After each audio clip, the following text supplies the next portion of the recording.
बिना कोई देरी किए हुए।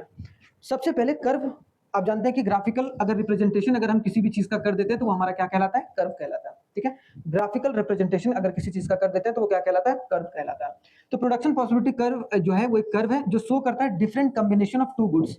जैसे मान लो कि आपके पास क्लोथ्स है, ठीक है, क्लोथ्स की कमी है, और मान लो कि एक आप गन्स है, ठीक है, गन्स है, तो क्लोथ ज्यादा बनाना है कि गन ज्यादा बनाना है? अगर मान लो कि 50 जो भी रिसोर्स है वो हमारे पास लिमिटेड है, मतलब हम 50 अगर क्लोथ बनाएंगे तो मान लो कि 20 हम गन बना रहे हैं, तो अगर मुझे इसको बढ़ाना होगा, इसको मान लो कि 70 करना होगा, तो हमें गन की प्रोडक्शन को कम करनी होगी, होगी कि नहीं होगी? गन की प्रोडक्शन को क्या करना होगा? कम करना होगा। मतलब एक की प्रोडक्शन को बढ़ाना है तो दूसरी की प्रोडक्शन को क्या करेंगे? हम कम करेंगे। इसका सिंपल सा मतलब ये है कि प्रोडक्शन पॉसिबिलिटी कर्व एक कर्व है जो कि डिफरेंट पॉसिबिलिटी को बताता है, ठीक है, of two goods which can be produce, जिसे क्या किया जा सकता है? प्रोड्यूस किया जा सकता है विद द अवेलेबल रिसोर्स। याद रखना, जितना भी रिसोर्स अवेलेबल है इकोनॉमी में उसका इस्तेमाल करके हम कितना जो है वो प्रोडक्शन कर सकते हैं, अलग अलग क्या क्या पॉसिबिलिटी है, उन सारे कॉम्बिनेशन को अगर हम कर्व में या ग्राफ में डिनोट कर दें तो वो हमारा प्रोडक्शन पॉसिबिलिटी कर्व हो गया। सिंपल सा, लॉजिकल था, कोई ज्यादा इसमें हमें याद करने की भी जरूरत नहीं है, आप समझ गए होंगे ये कॉन्सेप्ट। क्लियर? अगर देखा जाए, लेकिन एक बात है कि ये जो रिसोर्सेस है वो आपको क्या होगा? गिवन दिया रहेगा। जितना रिसोर्स है उसी का इस्तेमाल करके तो आप प्रोडक्शन करेंगे, ऐसा तो नहीं कि आप बहुत ज्यादा प्रोडक्शन कर देंगे। रिसोर्स है नहीं, मतलब आपके पास लकड़ी है नहीं और लकड़ी से आप टेबल बना लेंगे। 4 लकड़ी, अगर लकड़ी आपके पास है 4 टेबल बनाने के लिए, तो आप 5 टेबल तो नहीं बना पाएंगे ना, सिंपल सी बात है। इसका मतलब क्या है? रिसोर्सेज गिवन दिया हुआ है, गिवन रिसोर्सेज जो है, जो भी रिसोर्सेज हम यूज करेंगे उसको फुल्ली एंड एफिशिएंटली यूटिलाइज करेंगे, प्रॉपर तरीके से उसका यूज करेंगे और उसको हम प्रॉपर तरीके से यूटिलाइज करेंगे। ठीक है, टेक्नोलॉजी अगर देखा जाए तो technique of production remains constant, कि जो टेक्नोलॉजी या फिर टेक्निक ऑफ प्रोडक्शन मतलब क्या होता है भाई? कल भी हमने बताया था टेक्निक ऑफ प्रोडक्शन में कि टेक्निक ऑफ जो प्रोडक्शन होता है वो 2 तरीके से होता है। पहला जो होता है वो आपको देखने को मिलेगा मशीन का इस्तेमाल करना, और जो दूसरा जो देखने को मिलेगा वो आपका कौन सा? एक होता है मशीन और एक दूसरा होता है लेबर। तो भैया लेबर का इस्तेमाल कर रहे हैं या फिर आप मशीन का इस्तेमाल कर रहे हैं, इसमें कोई भी चेंजेस नहीं हो रहा है। मतलब जो आपके पास टेक्नोलॉजी पहले था या जिस टेक्निक ऑफ प्रोडक्शन का पहले इस्तेमाल कर रहे थे वही है, तभी हम अलग अलग पॉसिबिलिटी को निकाल सकते हैं। लेकिन अगर मान लो कि अगर हमारा टेक्नोलॉजी बढ़ गया तो उसकी वजह से तो हमारा जो है प्रोडक्शन भी तो बढ़ सकता है किसी भी चीज का, है कि नहीं? तो यहाँ पर मान के चलते हैं कि प्रोडक्शन पॉसिबिलिटी कर्व तभी बनाएंगे जब जो भी हमारे पास अवेलेबल रिसोर्स है वो गिवन दिया हुआ है, उस रिसोर्सेज को हम लोग फुल्ली यूटिलाइज कर रहे हैं, और तीसरी बात कि हमारा जो टेक्निक ऑफ प्रोडक्शन है या टेक्नोलॉजी है उसमें कोई भी चेंज नजर नहीं आ रहा है। क्लियर? Am I clear? ठीक है, आई होप सो यहाँ तक आपको समझ में आ गया होगा। अब एक बार आपने अगर ये चीज समझ लिया तो आराम से इस, आप देखो यहाँ पर एक हम पहले बताएंगे कि प्रोडक्शन पॉसिबिलिटी का स्केड्यूल क्या होता है। स्केड्यूल मतलब जब हम अलग अलग कॉम्बिनेशन को एक टेबुलर फॉर्म दे देते हैं, जब टेबुलर फॉर्म में डिनोट कर देते हैं तो हमारा क्या होता है? प्रोडक्शन पॉसिबिलिटी स्केड्यूल हो जाता है। स्केड्यूल का मतलब ये होता है, स्केड्यूल का मतलब कि टेबुलर रिप्रेजेंटेशन। अगर किसी भी चीज को अगर हम टेबुलर रिप्रेजेंटेशन कर देते हैं, क्या कर देते हैं? टेबुलर रिप्रेजेंटेशन कर देते हैं, तो हम लोग उसको क्या बोलेंगे?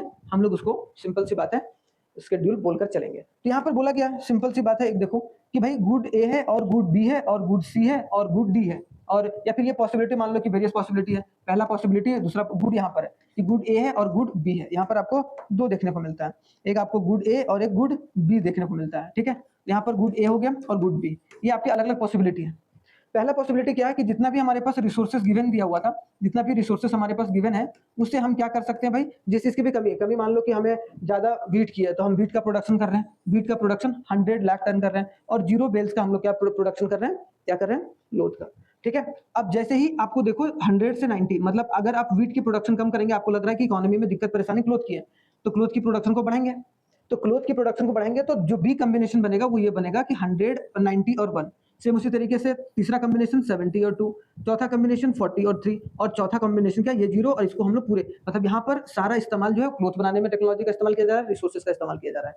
यहाँ पर जब 0 हो रहा है ये, तो सारा इस्तेमाल जो है वो वीट के प्रोडक्शन में किया जा रहा है। इसका सिंपल सा ये मतलब है कि अगर देखा जाए तो हमारे को क्या देखने को मिलेगा? This table draw the assumption क्या कि रिसोर्सेज दिया हुआ है, जैसे हमने कर्व में देखा है कि नहीं, गिवन रिसोर्सेज को हमने फुली यूटिलाइज करा है। अगर हमने 90 लाख टन जो है वो अगर हमने वीट का प्रोडक्शन करा है और क्लोथ का प्रोडक्शन 1 बेल्स का करा है, इसका मतलब वहां पर हमने रिसोर्सेज को फुल्ली यूटिलाइज करा है। ऐसा नहीं कि हमने रिसोर्सेज को छोड़ दिया है या रिसोर्सेज को अच्छे तरीके से इस्तेमाल नहीं किया, हमने वहां रिसोर्सेज को अच्छे तरीके से इस्तेमाल किया है। इसका सिंपल सा लॉजिक का मतलब क्या हुआ कि जो भी आप बना रहे हैं उसमें अपना जो पूरा रिसोर्सेस है उसका इस्तेमाल कर रहे हैं, उसमें कुछ भी आप अपनी तरफ से ऐड ऑन नहीं कर रहे हैं, ठीक है। टेक्नोलॉजी को ये मान के चल रहे हैं कि रिमेन कांस्टेंट। टेक्नोलॉजी का मतलब जो भी रिसोर्सेस या फिर का इस्तेमाल जो है as a technique of production कर रहे हैं, जैसे मान लो मशीन का इस्तेमाल कर रहे हैं या फिर आप लेबर का इस्तेमाल कर रहे हैं, ठीक है, मशीन और लेबर, तो दोनों में कोई भी चेंज नजर नहीं आए, ये दोनों कांस्टेंट है, तभी ये अलग अलग कॉम्बिनेशन, अलग अलग एजम्पशंस निकल के आते हैं। आई होप सो स्केड्यूल समझ में आ गया आपको। अब इसको थोड़ा सा, इसी को हम कर्व के फॉर्म में डिनोट करते हैं। कर्व के फॉर्म में डिनोट करने हैं, कैसे हम लोग डिनोट करेंगे भाई, देखो यहाँ पर कर्व में कैसे डिनोट करेंगे। देखो हमने बोला कि सिंपल सी बात है कि जब हम जीरो क्लोथ का प्रोडक्शन कर रहे हैं, तो आप समझो कि हमने कितना जो है वो वीट का प्रोडक्शन करा, 100 का, है कि नहीं, 0 और 100। जैसे ही हमने वीट के प्रोडक्शन को कम किया, यहाँ पर 90 आया। यहाँ पर बी में क्या है, 90 जो है वो वीट है, 90 लाख टन जो है वीट का प्रोडक्शन है। और यहाँ पर देखो ये वाला लाइन जो नीचे गया है वो 1 बेल्स क्या है, क्लोथ। तो अगर हम क्लोथ को बढ़ा रहे हैं, इसका मतलब हमें समझ में आ गया कि अगर क्लोथ की प्रोडक्शन को बढ़ाएंगे, तो हमें वीट की प्रोडक्शन को क्या करनी पड़ेगी, कम करनी पड़ेगी। क्यों? क्योंकि हमें ये लग रहा है कि भाई प्रोडक्शन की पॉसिबिलिटी के हिसाब से कि हमारे इकोनॉमी के लिए सी वाला ठीक रहेगा। सी वाला ठीक रहेगा मतलब 70 लाख टन अगर हम लोग 70 लाख टन अगर हम लोग वीट का प्रोडक्शन करते हैं, तो हमारी जो दिक्कत परेशानी इकोनॉमी की ठीक हो जाएगी, जो खाने पीने की समस्या है, मान लो, ठीक है। या फिर आप मान लो कि अगर उसके साथ साथ अगर 2 बेल्स क्लोथ जो है वो मतलब 2000, 2 मतलब क्या 2000 बेल्स, कपड़ों का थान होता है ना, लपेट लपेट के जो हम लोग जो कपड़े सिलवाते हैं, तो उसमें कपड़े काट के देता है भाई, है कि नहीं? फिर दर्जी के पास सिलवाते हैं, टेलर के पास जाकर सिलवाते हैं। तो वो कपड़े का जो थान, वो मान लो कि 2000 हम लोग बेल्स जो है वो हमने प्रोडक्शन करी, ये हमारे लिए सुटेबल है, तो हम इस कॉम्बिनेशन के साथ जाएंगे। अगर ये सुटेबल है तो इस कॉम्बिनेशन है, क्योंकि मान लो कि अगर आपको ज्यादा क्लोथ चाहिए तो आप इस कॉम्बिनेशन के साथ जाइए, और ज्यादा क्लोथ चाहिए और अगर आपको वीट आपके पास पहले से ही अवेलेबल है स्टॉक में, तो आप वीट की प्रोडक्शन नहीं करेंगे, मतलब ये वाली पॉसिबिलिटी में आप नहीं जाएंगे, ठीक है। यहाँ पर आप सारा जो रिसोर्स है आप किसमें इस्तेमाल करेंगे, क्लोथ वाले में इस्तेमाल करेंगे, ठीक है। तो अलग अलग पॉसिबिलिटी है जहां पर हम चीजों को समझते हैं, एनालाइज करते हैं, और यहाँ अलग अलग कॉम्बिनेशन जो है वो निकल कर आता है रिसोर्सेज का फुल्ली इस्तेमाल करके। अब ये हमारे डिफरेंट डिफरेंट कॉम्बिनेशन अगर जुड़ जाएंगे तो ये एक कर्व बनता है, ये कर्व बनता है। और अगर हमने डिफरेंट कॉम्बिनेशन को एक कर्व में डिनोट कर दिया तो हम लोग इसको बोलते हैं प्रोडक्शन पॉसिबिलिटी कर्व। क्या बोलते हैं, प्रोडक्शन पॉसिबिलिटी कर्व की अलग अलग कॉम्बिनेशन है, उसको हमने डायग्रामेटिक फॉर्म दे दिया है। डायग्रामेटिक फॉर्म का मतलब कि हमने उसको डायग्राम में शो अप कर दिया है। अगर हम इसको टेबुलर फॉर्म में डिनोट किए होते हैं तो ये हमारा क्या हो गया रहता, स्केड्यूल हो गया रहता, ठीक है। दूसरी चीज अगर देखी जाए तो इसको हम लोग प्रोडक्शन पॉसिबिलिटी कर्व को हम लोग ट्रांसफॉर्मेशन कर्व भी बोलते हैं, ये याद रखना, एक नंबर में सवाल आ सकता है, ठीक है। दूसरा हम लोग उसको प्रोडक्शन पॉसिबिलिटी फ्रंटियर भी बोलते हैं, ठीक है। प्रोडक्शन पॉसिबिलिटी फ्रंटियर मतलब पीपीएफ के नाम से भी जानते हैं।